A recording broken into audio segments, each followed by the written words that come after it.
Mateo County Board of Supervisors will soon decide the fate of embattled Sheriff Christina Corpus. And while she may lose her job, she has apparently offered a new one to the person who previously served as her chief of staff.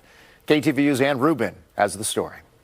Aenlle will now be helping to approve concealed carry permits. It's a role he says he's qualified to have since he's a reserve officer, but union members aren't so sure. This is 100% an ethical issue, and Sheriff Corpus has really, her tenure as sheriff has been marked by immoral, unethical, bad decisions.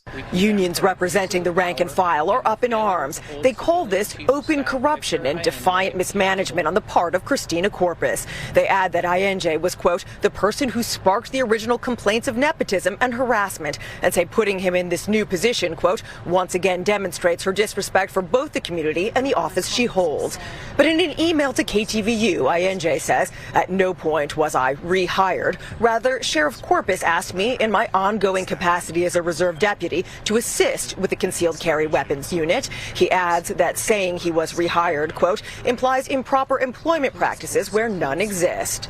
In an additional statement, Sheriff Corpus clarifies this is a volunteer position and that there has been no lapse in his reserve deputy status. But union members believe Aenlle is not a reserve officer in good standing, since an independent report found he did not complete the necessary volunteer hours to hold that title.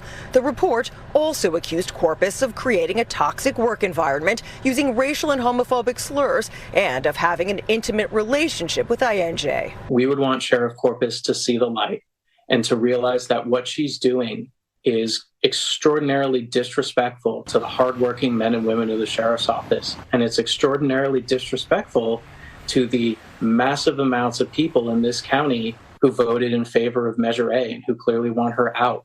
And I hope she realizes that she needs to reverse this appointment of Victor Aenlle, and more importantly, that she needs to quit. Last month, voters overwhelmingly approved a measure allowing the Board of Supervisors to remove Corpus from office. That will likely involve a vote, a hearing, and an appeals process, and could take up to 3.5 months. In Redwood City, Ann Rubin, KTVU Fox 2 News.